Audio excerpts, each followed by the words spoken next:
Hello everyone and welcome to today's webinar where we'll be taking a look at how companies are managing biodiversity in their supply chains. My name is Stephen Kennett and I look after the supply chain channel here at 2 Degrees, and I'm delighted to welcome our presenters today. We have Verity Lawson, Sustainability Reporting Manager at British American Tobacco, together with Joseph Yale Ogunro, Head of Business Biodiversity and Ecosystem Services at the Tropical Biology Association. And we're also fortunate to be joined by Stephen Lowe, Programme Manager for Agricultural Landscape at Fauna and Flora International. Today's presentations will last for around 30 to 35 minutes, which will leave us with 10 to 15 minutes for questions at the end. Before we begin, I'd just like to remind everyone that you can submit questions throughout the webinar using the Q&A box on the bottom right-hand side of the screen. So if you just type in your question and press send, and then we'll wait till the end before answering as many as we can. As an aside, if you should have any technical issues during the presentation, please use the chat box on the right-hand side to send me a message, and I'll get back to you as soon as I can. So without any further delay, I'd like to hand over to Verity, who's going to get us started with today's presentations. So Verity, over to you. Hi, thanks very much, and thank you everybody for joining. Just a quick correction there, we've got Joe Yale Ogunro here, who's actually the Programme Manager for the Biodiversity Partnership, because our colleague TBA is unfortunately unwell today, so Joe's kindly stepping in for it. And I'm actually in the room with all other members of our Biodiversity Partnership from Earthwatch and Tropical Biology Association, John, Paul and Balaram. So when we come to the Q&A at the end, hopefully you might hear a couple of other extra voices come on the line to help with questions. So today we're going to be talking about biodiversity in agricultural supply chains. So I suppose the first question is, why biodiversity? Why not another issue? And I suppose when we're talking about biodiversity, it's ecosystem services in terms of soil health and erosion, water, pollination, pest control, and agricultural productivity. All of these things depend on biodiversity. So you could say biodiversity is literally everywhere in an agricultural landscape. And so therefore, any business that has an agricultural supply chain or species and local communities that depend on local natural resources, basically their long-term sustainability absolutely depends on biodiversity. So for British American Tobacco, obviously our business relies on an agricultural supply chain. So by protecting biodiversity around tobacco growing areas, we are able to ensure that our future supplies of tobacco are secure.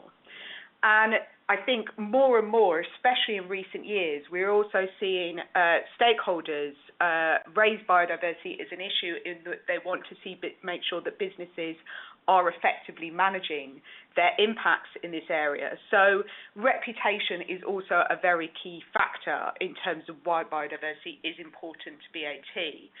And, so therefore, it's not only just about securing our supply chain, it's about our reputation and our license to operate.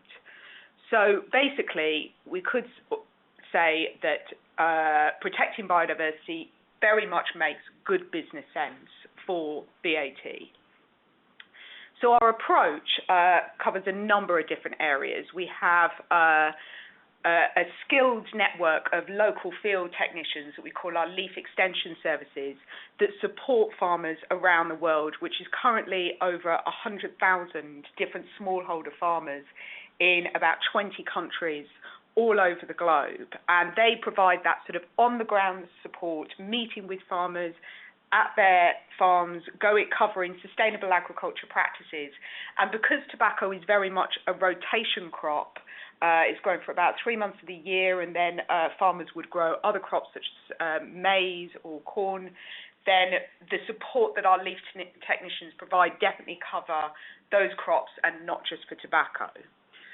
We also have standards that we expect of our leaf suppliers, and that is very important, I think, for any business. And these kind of supply chain programs will be quite familiar.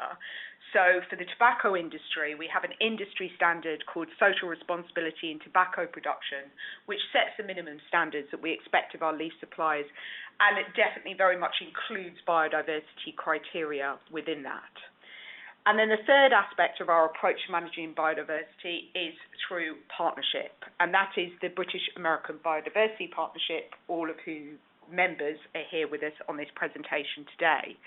So it's been going for a long old while now. Since 2001 it was first established, and we work with 3 international conservation NGOs from the Tropical Biology Association, Earthwatch Institute, and Fauna and Flora International.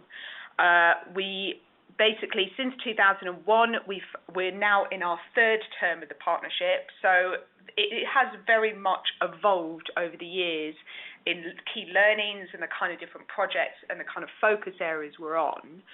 But basically, just to cover the current focus of our 3rd term, we have what we call our operational projects. So they're very much in specific tobacco growing locations with local NGOs covering specific issues according to those locations. Then we also have broader projects that we call our aligned program, where our NGO partners are basically kind of working on more kind of not just location specific, but bigger scale landscape approaches to developing tools, undertaking research, delivering training, and all about kind of better agricultural policy development and better decision making. So we've got quite a number of projects going on in that area. And then the final area of focus for the partnership is about enhancing the sustainability of BAT's leaf growing operations. Now, this final area was definitely something that through the kind of evolution of the partnership, we realised was a lot more of a challenge for us, especially when you think about in terms of biodiversity. There's not really a kind of standardised approach to assessing impacts like you would have, for instance, with carbon or water. There's no immediate set of indicators. And that definitely was a challenge for our business. So back in 2006, the partnership worked together to develop a tool that would help us to assess and address biodiversity risk and opportunities in our leaf growing operations.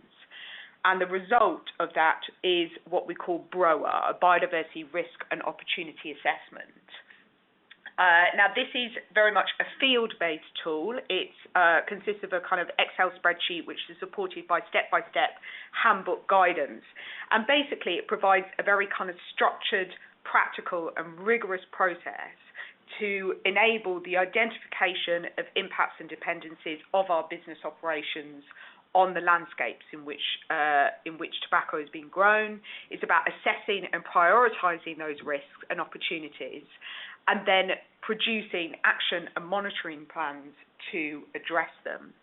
And very much at the heart of this is the fact that, most of these issues cannot be addressed by one company acting alone, and certainly is far too big for BAT to try and address alone.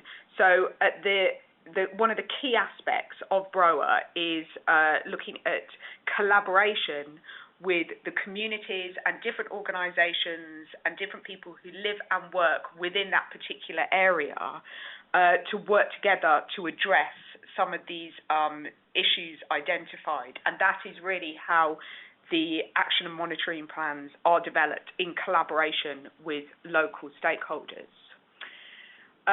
So just to cover a little bit more detail, I don't want to go into a massive amount about the actual kind of logistics of BROA, but it essentially consists of 3 key phases. So we're planning and information gathering, which again is, you're kind of fairly straightforward, looking at your stakeholder mapping and identification, and then the different areas of biodiversity importance. Then the second phase is identifying, investigating and prioritising those risks and opportunities.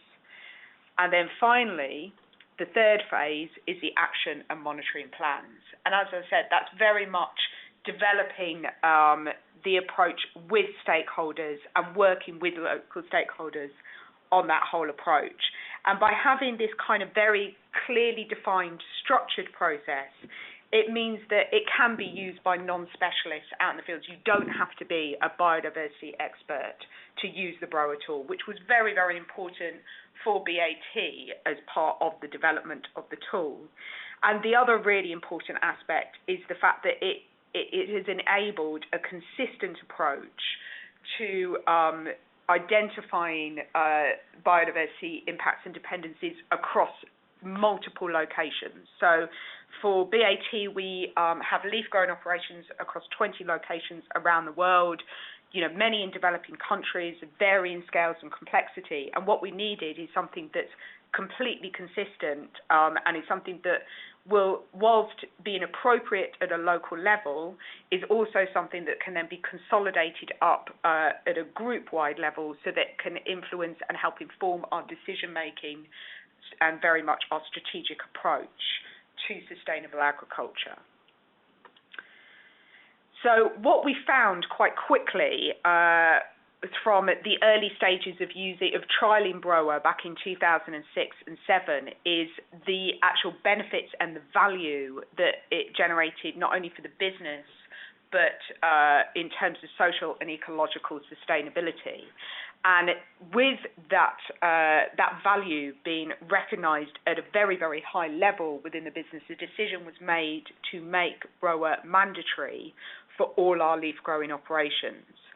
So basically all of them completed assessments, and the first round of assessments were completed in 100% of our operations by the end of 2010. And we really do see the value of this approach in terms of, for the business, not just in identifying risks and opportunities, but also in terms of our supply chain security, and very much that level of collaboration with stakeholders is a benefit that I don't think anybody perceived the scale of how good that would be for BAT, and definitely opened up a lot of doors for us, and even to engage on wider sustainability issues and not just in terms of biodiversity. But then there's also the value to the communities in terms of making sure those local communities have the ecosystem service provision in order to maintain, and then also about rural livelihood security as well. And then obviously ecologically there's a lot of value through this process. So I'm now going to hand over to Stephen, who is from our Biodiversity Partnership of FFI, and he's going to talk about specifically, just to give some details about Broa, that was undertaken in Indonesia. And Indonesia is one of our strategic leaf growing operations and is very much one of the important assessments that was done across the group. So over to Stephen. Thanks very much, Verity. I'll just take over the reins here. Okay, so as you've heard, Broa has been conducted in 20 countries in BAT's leaf growing operations, and the island of Lombok in Indonesia is one significant area of agricultural production for BAT. And to give you some context to the application of Broa, the tobacco sector is significant to the island's economy. And BAT partners through their operating company, PT Export Leaf Indonesia, ELI, with about 3,000 smallholder farmers every year. And PT ELI was one of the first BAT operating companies to implement Broa throughout Indonesia, but we're just going to focus on the Lombok example today. And the findings from Broa findings from Lombok were that the two highest priority biodiversity risks were unsustainable wood fuel use for tobacco curing. So tobacco needs post-harvest processing, and traditionally that was using wood fuel. And related to that was water catchment degradation, which reduced supply for agriculture, which is water supply obviously being a very important dependency for any agricultural operation. And ELI is addressing, sorry, I need to go back a slide there. ELI is addressing its on-farm operational risks But watershed degradation is driven by many factors which Ellie and its farms alone cannot solve, as Verity implied. And action plans resulting from the application of BROA in Lombok resulted that there was a development of methodology and a building of capacity amongst Ellie's staff to monitor wood fuel use and to pilot activities using integrated watershed management approaches that I will talk more about later in part of a much larger scale-up project. Another issue was to find an alternative biomass fuel source for tobacco curing, and FFI and Ellie established a supply nut for candle nut shells, which is a native tree that is grown in agroforestry systems, and the husks from which can be used as a source for burning, for curing. And they established 25 farmer groups and planted over 400,000 candle nut trees. And so now Ellie and other companies are using those candle nut shells for curing. Additional action plans resulting from BROA were, and related to the fact that the issues in the watershed are much wider than one actor can solve alone. The British American Tobacco Biodiversity Partnership provided support for the Lombok watershed problem to address these wider dependencies in the landscape. And the project partners were Ellie, the BAT operating company, Fauna and Flora International, with the University of Mataram in Lombok, the district government in Lombok, local NGO partners, and importantly, the village communities. Now, actions taking place as part of this watershed project were to provide a platform for the watershed project was appropriate watershed planning, and to that end, the projects have been developing an integrated watershed management plan in an important agricultural catchment, which you can see there on this map, highlighted in blue. This is the watershed catchment, the Rengung watershed. And also to support provincial regulation on watershed management across several islands in the West Nusa Tenggara province, which includes several islands in Indonesia. Actions also included institutional development and establishment of a watershed forum to implement the watershed plan and leverage funds to reinvigorate an island-wide watershed forum that had long gone quiet, but was reinvigorated as part of the project, and to support a forest management unit with the forestry department. And all of these actions required the engagement of different levels of government agencies. And so there were many social and environmental benefits that have come through this project, including setting up demonstration plots in 6 villages to build livelihoods and biodiversity and ecosystem service benefits, planting many thousands of trees, training groups to process and have access, process agroforestry products and have access to markets, and also especially to rehabilitate the upper catchments, which is the most important part of the watershed to ensure longevity of the water supply and quality, with activities such as assisting with legal land tenure for communities, establishing payments for ecosystem services, and building village regulation in a wider landscape around the national park on Lombok. Other social environmental benefits include, and very importantly, the monitoring of ecosystem service delivery resulting from these project activities to ensure that we are actually delivering benefits to biodiversity, but also to ecosystem services upon which agriculture relies, and also education and awareness raising activities to disseminate the good work that's being done as part of the project. And also, obviously, very importantly, a part of this is to demonstrate the business benefits. And there are a number of business benefits that have arisen for this, for BAT, and it demonstrates leadership and responsibility. Ellie is an active watershed stakeholder, engaging with and building relations with communities and government agencies, and also being part of seeking solutions in a landscape where watershed degradation is occurring. And it's helped Ellie establish a strategy and establish its supply chain for an essential business operation, in this case is curing, tobacco curing. And Ellie's also raising agricultural sector issues on sustainable fuel use and dependencies through the watershed forums. And all these activities are adding synergy with Ellie's existing sustainability program, so it fits in with the business behaviour and the way the business operates. I'd now like to hand over to Joe, who will talk further about benefits to BAT and wider benefits that BROA has brought.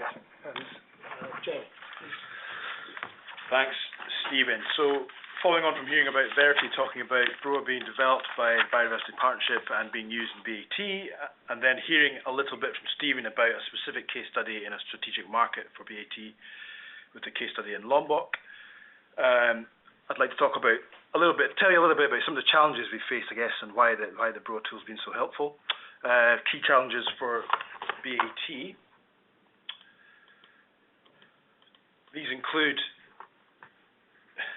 being able to communicate well about what you're doing in terms of biodiversity and managing biodiversity. The tools enabled us to do that. Recognizing that there's a no one-size-fits-all approach, and I guess the BROA tool itself was developed out of a need to be able to try to manage biodiversity and our footprint better. Obviously, different strategies and actions are needed in specific locations. It's also a challenge in terms of biodiversity management to be able to collate the right sort of information, having the right sort of tools, and a tool like BROA has helped and enabled us to do that. And also there's a challenge around biodiversity indicators. I mean, it's sort of reasonably well known that there's well-established indicators for measuring carbon or measuring water, but it's quite difficult to establish good biodiversity metrics good metrics for biodiversity. What are some of the key benefits that we found? Well, as the story has been developed by Verity and Stephen, you can see that these 5 areas have been covered. It clearly helps BAT with its supply chain security, helping to protect future supplies of leaf for the group. The BROA has provided us with a consistent approach across all our operations to identify risks and opportunities. It's been a very useful engagement platform. One of the key things about BROA is the fact that you collaborate with your stakeholders in the landscape. And the tool and the process that you follow has enabled us to do that. And clearly it's been a way to build awareness and capacity of biodiversity issues within the company, but also within some of the stakeholders that we've been working with. And as a result of doing all that, we've actually received, and BROA has received some fairly high-level recognition from video, it's in the Economics of Ecosystems and Biodiversity, which is a UN publication. It's also recognised by the World Business Council for Sustainable Development and the Food and Agriculture Organization of the United Nations. So it's been fairly well established now, and it's gaining some external recognition, which is good for the company, good for the partnership, and also demonstrates that hopefully BROA is a useful and rigorous tool. And that recognition leads us on to the fact that we've now sort of offering BROA outside of tobacco. It's not just for tobacco organisations to use. It can be used by any organisation that has operations or operating in an agricultural supply chain or in an agricultural landscape. So it's wider than just tobacco, and that's something that we're definitely as a partnership and as BAT trying to encourage people to take up. One of the things we'd like to mention is, why would you choose to use BROA? I mean, some of these bullet points have been touched on before. It adopts a landscape approach. It brings in other stakeholders to help you manage your situation in the landscape. it's a tool that can be applied by non-specialists, especially in BET. There are many agronomy specialists who work with the leaf technicians on the ground, but there are not many biodiversity specialists. The tool itself helps you work with the right people to find out the right information, to know that you're doing the right things, and then come up with what will hopefully be a set of collaborative decisions, collaborative priorities of the risks and the opportunities and the dependencies around biodiversity that you establish. It's also a classic sort of risk management approach based on probability and magnitude, but that's been used by FTSE 100 companies, so we think it's fairly well grounded and has a good evidence base for it. The Biodiversity Partnership we're stressing here that BROA is a free-to-use and openly available tool that can be downloaded from our website, and as a partnership, we're offering to help people use the tool in their own operations, maybe through training, maybe through remote technical support, to conduct a BROA if that's something that you want to do in your agricultural operations. We'd very much like to offer our help to do so. And what we're looking for from companies that have been using it, we're working with a couple of companies right now, is that they share some of what they're willing to share from going through the process with us. I mean, ideally, we'd love to produce landscape level experiences and case studies of using the BROA. That would be the big win for the partnership, I think. So we'd like to make that clear. And finally, if you want to know any more information, we have our own partnership website. The first link there tells you where BROA, takes you straight to the BROA page and the tool itself, the Excel sheets and the handbook. And below is the contact details for the partnership. So at that stage, I'd like to wrap up. But I would say, if I've missed anything, we do have all the biodiversity partners here who will be willing to either jump in or to wait for questions. Thank you. Thanks very much, Joe. My name's Paul Laird from Earthwatch Institute.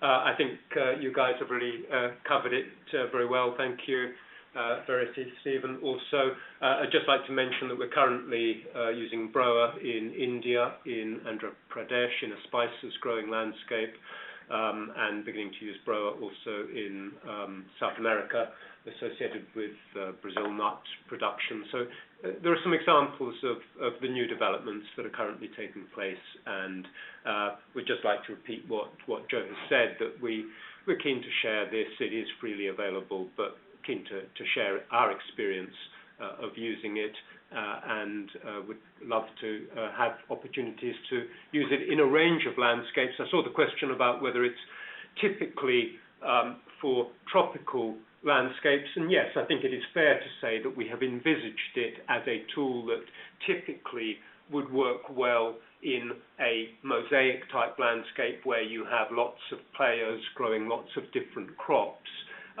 but in the broad principles should be applicable beyond that, even in temperate landscapes.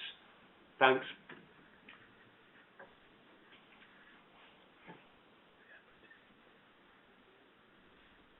Okay, Stephen, I think that's the presentation done. Brilliant. Well, thank you, Stephen, and thank you everybody else. That was a great insight there. So we'll go into the Q&A session now, and maybe one just to quickly begin with is someone's asking if you've got any tips, first of all, on how to open up dialogue around biodiversity with your supply chain and also with stakeholders. Verity, do you maybe want to kick off with that one? Yeah, I mean, I think from a business perspective, it can be quite hard. As Joe said, I think in his presentation, that we have lots of agronomy experts within BAT through our leaf operations team, but biodiversity can be quite a hard concept for people to grasp, particularly in a business environment. And I think that's where kind of we've been working with obviously experts through the NGOs and then learning ourselves and building our own capacity. But then almost my role within the partnership is sort of taking the information and that sort of specialist information we're getting from our partners and helping to translate that into a language that will resonate within the business.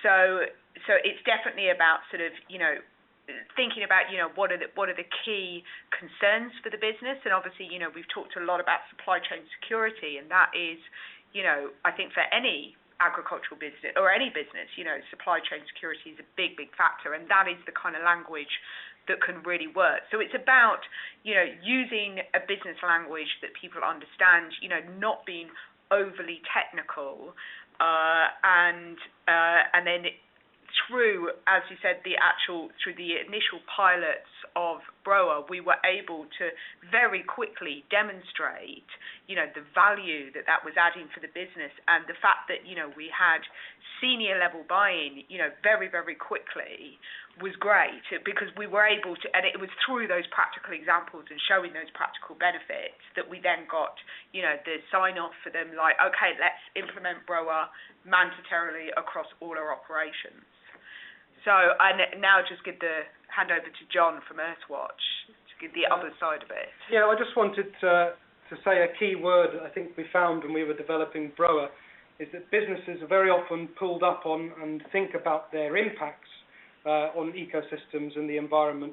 But when developing Broa, we realised that as well as impact, there are a whole load of dependencies that businesses have on biodiversity and the ecosystem services that support agricultural production. So making that switch from thinking about not just your impacts but to dependencies as well is a good way of bringing biodiversity and all that it does into the conversation. Great. Thank you, John. Another question we've got come in is, do you prioritise the locations where you rolled out the initial use of the tool, and how did you go about prioritising them, if you did? I think, like Stephen mentioned in his case study about Indonesia, Lombok, and Indonesia was obviously, it's always been a reasonably strategic area for British American tobacco, and that was probably why that was one of the regions that was one of the areas that was chosen to trial the tool back in 2006, 2007, really. But yeah, I mean, I think we had the initial trials that were done in Indonesia and then Uganda. Both of which are sort of high strategic locations. But then, like I said, the decision was then made to just make it mandatory for all of our leaf-grown operations. So it wasn't so much that we then did have to sort of, prioritise. It was implemented across, and what's happening is a lot of them are doing concurrently, working on those and sharing the experiences between them. So we've obviously completed the first round of assessments, but now we've got an updated version of Broa that was developed in 2011 based on input from external stakeholders and some of the key learnings from the first round. So the second round is now underway. I suppose one of the key additional points is that in the first phase of Broa, what you're meant to do is to map your operations, i.e. where are you actually working? And that could be actually doing sophisticated GIS mapping, or actually just looking at locations and countries that you work in to see if you're working in areas that are close to biodiversity hotspots or areas of protected forests, for example. So it's actually through a process of working with the right people, but establishing actually where your operations are, that you can then start to do a prioritisation exercise about which are your key locations, and that's essentially what BAT tried to do. Thanks, Joe. Another question here is, would Broa therefore help to identify the most appropriate NGOs to engage? Because someone's saying there's so many out there. Yes, it does. There's a handbook which accompanies the Broa tool, which provides some guidance for looking for the right kind of a conservation partner that you might work with. There's a sample terms of reference, so there is some support on that. And again, just to reiterate the offer as a partnership, if you're looking for some support and getting started with Broa, then pick up the phone to us, and we're happy to advise. The NGOs here are all international, and we have good contacts in lots of different locations, so we can help advise on that. Great, thank you. Another question, Stephen, someone's just asking for some clarification, but was the watershed work an output from Broa in Lombok?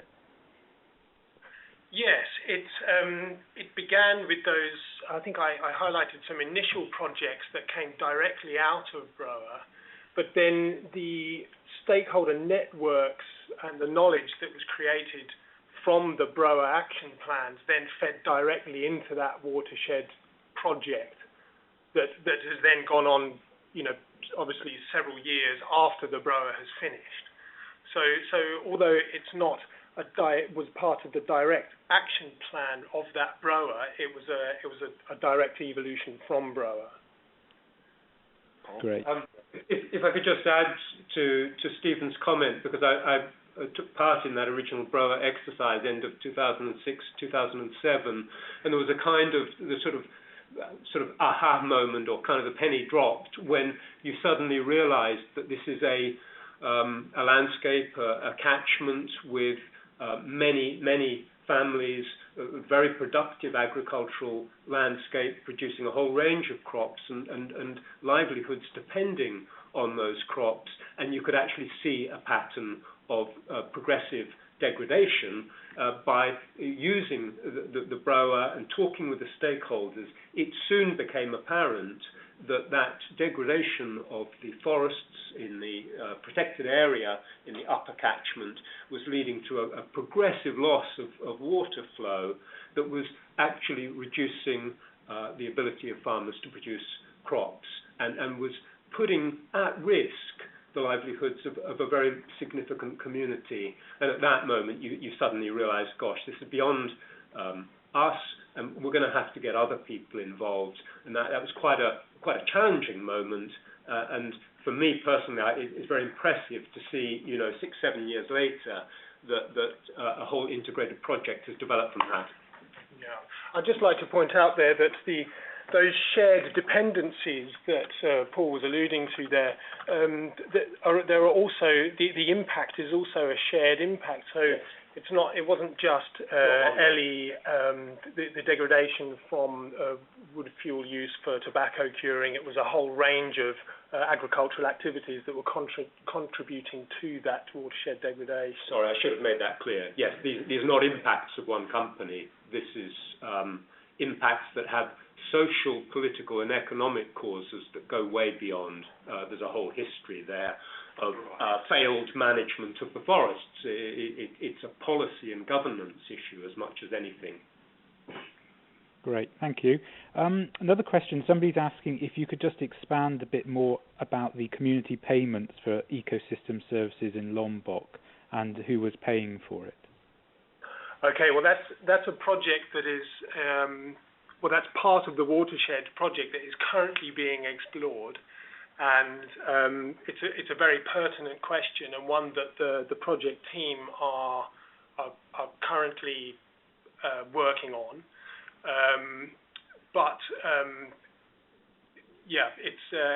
The model is there, and the system has been explored and is being set up.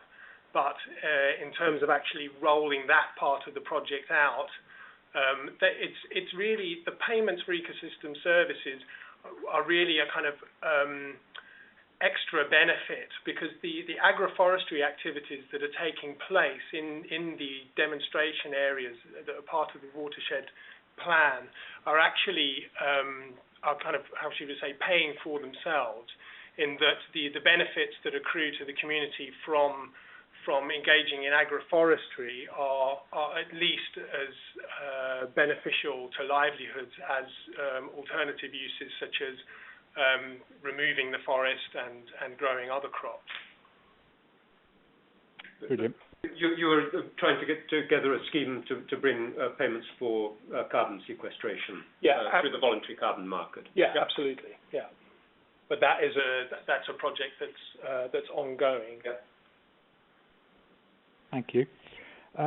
Verity, there's a question here. You mentioned that a number of doors beyond sustainability were opened up to BAT. Could you maybe mention what some of those were, just some examples? Well, I mean, as I said, Brower has very much been about kind of the local, collaboration with local stakeholders. So, the projects and the actions that have been set up are very much focused on the outputs of Brower, but I think what I'm talking about there is more of a kind of engagement platform. So we're obviously a very controversial industry, and sometimes, stakeholder engagement can be a lot more challenging for us, particularly perhaps at a governmental level.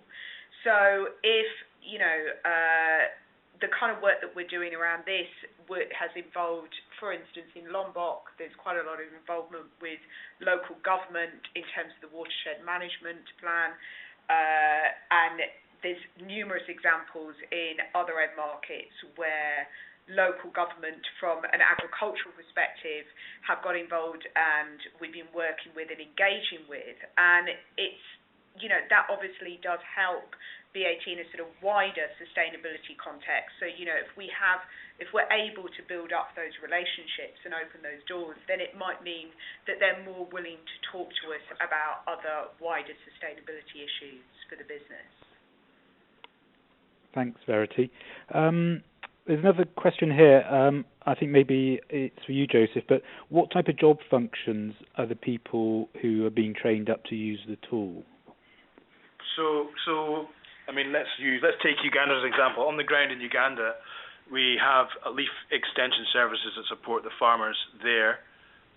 How many is there?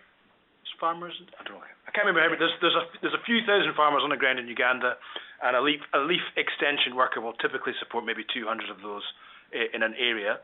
And they provide anything from, fertilizer input, any of those kind of agronomy type support to those guys on the ground, basically. And then it's sort of aggregated up through the company to train the leaf managers who are responsible for production in that area. And it might be even people who work in different departments such as corporate and regulatory affairs who might get involved, people who can help you find your stakeholders. And then all that sort of work is aggregated up through the assessment and brought back into the centre where at a group level they can make decisions about what they're doing and where they're growing and who they're growing with. So it's all the way from the farmer and the support that's given there up to the centre, up to the group level. But I think it's not about kind of this sort of massive program of formal training and that kind of stuff. It's more about as we said, the tool is quite intuitive. It's something that can be used by non-specialists, and that's why it's been so useful for the business, that it hasn't required a massive training program. Whilst the guys are undertaking the grower assessments, they get a lot of support from the centre. Joe provides an enormous amount of support to the guys in our biodiversity partners here. For instance, we do regular WebExes with them whilst they're undergoing the assessments, but it really is a kind of something that can be picked up. Something that can be picked up through specific training that we've tried to give to the guys in the field, but also by them working with their local partners on the ground. It's pretty clear, and I think it's been mentioned a few times throughout this webinar, that often the biodiversity experts aren't in the companies or the organisations themselves. You may have to seek them out on the ground, and as John alluded to, there are ways of contacting people and ways of getting help from the local NGO expert or academia or wherever the experts happen to be in your local area. So it's a very holistic kind of look at things. Thanks, Joseph. So we've got a couple more questions. Someone's asking, how do you address balance between preferences of rural stakeholders for protecting certain ecosystem services and mitigating loss of biodiversity that may not be directly beneficial to them, i.e. the community? So, for example, rare species. Well, I suppose Lombok would be a good example where that kind of issue is pertinent. But I think to answer that, in Lombok there is on Mount Rinjani, which is the source of most of the island's important watersheds. There's a national park with virgin intact rainforest, which supports, as you can imagine, a whole range of biodiversity, high biodiversity, including endemic and rare and threatened species. But under the sort of current system, or the old system, one could say, the edges of that forest are being continuously degraded, even into the reserve, and so clearly the reserve wasn't working. And so establishing an agroforestry system in a buffer zone around that park means that the forest is utilised, but in a more biodiversity friendly way than is currently occurring. And So to answer your question, basically, in Lombok there is a system where those two issues are being addressed of rural livelihood, land use, and biodiversity. Yeah, Stephen, John from Earthwatch again, just to try and address that point as well. It's a very good question, and to do that, just to delve a little deeper into the technicalities of how the tool works that we haven't really done in this presentation. But we have mentioned the word prioritization, which is one of the key stages of using BROA. So we say you identify, you assess, and you prioritize your different risks, and the structured process leads you through those steps. So you get to the prioritization phase, and you have two key matrices that you can use to assess the impact on the business and to assess the impact on biodiversity and ecosystem services. And it would assess the risk using those matrices, and it would allow you to come up with some kind of ranking as to what your most important risks and opportunities to address are through the BROA. So that prioritization process allows you to rank those risks and make decisions based on your resources available as to which you're going to address. Thank you, Jonathan. Yeah. Great. So just one final question, I think, to wrap up on. And someone's asking, what's from your experience, has the appetite been like from people in the supply chain to tackling biodiversity? Do you mean within the business or outside? I think they probably mean within the business, but maybe if you could touch on both areas. Well, within BAT, I mean, as I said, the partnership was established in 2001, and a lot of the kind of early days of the work of the partnership was about raising awareness across the business and about the importance of biodiversity, particularly for, like I said, our agricultural supply chain. So a lot of that kind of groundwork was done over the first couple of terms of the partnership. But I think, again, it may be even at that point it sort of seems something, that's interesting and that sounds important, but I don't see how it relates directly to me and my job. So I think that is where BROA has been absolutely integral in terms of BAT, especially for the operational guys, the leaf guys who are out on the ground working with farmers day by day, that I think their appetite and their understanding of biodiversity has, increased enormously from actually seeing the benefits that BROA has made. And as I said, it's not just through BROA. So you have, our supply chain tool, SRTP, for assessing our leaf supplies includes biodiversity criteria. We have biodiversity criteria covered as part of the ongoing leaf extension services. So it's about kind of just bringing it into the day-to-day business and it not just being some nice fluffy add-on that people talk about that doesn't actually have something that has practical meaning for them. Does that answer the question from the business side, do you think? Positive and additional. If I could just add, I completely get what you're saying, Verity, and I think from practical experience of using the tool, you see that these guys in the field who have that long experience of working with the community, working on things like agroforestry and soil conservation, when they use BROA, they kind of get it, because suddenly they're looking beyond just their particular crop operation to the wider issues, the trends that are happening in that landscape, and they often have a lot of commitment to those local communities. They often come from those local communities. So thinking about what the next generation is going to be doing, what the next generation of farmers is going to be doing, sort of clicks with them. And one of the important things is that in doing BROA, I think almost always you begin to flag up issues that maybe people have been worried about but have not really articulated, and this allows a forum to do that and to do it with other local stakeholders, and that's really quite powerful. and has quite a strong impact on the people involved. Yeah. I think exactly. It's the key thing is to move away from biodiversity as a conceptual term and make it something real and something practical and something tangible that people can understand, and then you automatically almost get that buy-in. Great. Well, thanks, Verity. So we'll draw today's session to a close now, but I'd just like to thank all the panellists, especially Verity, Joseph and Stephen for their presentations and for getting through so many questions, and also for everyone who joined us for the webinar.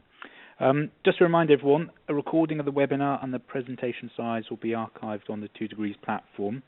And as soon as that goes live, we'll send out an email with the links to that, together with links to some of the supporting content around this topic. So I hope you all found today interesting and useful, and that you'll be able to join us for future webinars in the coming weeks. So thank you, everyone. Thank you. Thanks very much. Thank you.